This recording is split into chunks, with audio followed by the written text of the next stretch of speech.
In today's video, I'm going to teach you how to record your meeting in MS Teams.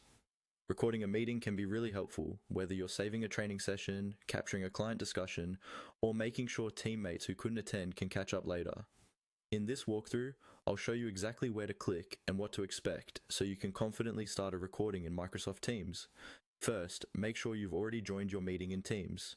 You should see the meeting controls bar, usually at the top or bottom of your screen, depending on your version. On that bar, look for the option labeled More. This is often represented by 3 dots in a horizontal line. Go ahead and click on that. The More menu is where Teams keeps a lot of extra features that don't fit on the main toolbar, including the recording controls. When you click More, a drop-down menu will appear with several options. Take a moment to look through them so you get familiar with what's available, but for now, the one we're interested in is called Start Recording. Once you see Start Recording, click on it.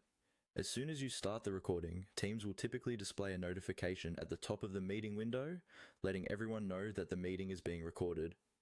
In many setups, participants may also hear an audio notification. This is important because it ensures everyone is aware that the session is being captured.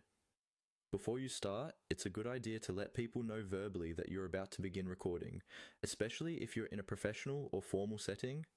From this point on, everything in the meeting that Teams supports for recording, such as shared screens and spoken audio, will be captured. Try to avoid starting and stopping too many times, as that can create multiple separate recordings to manage later.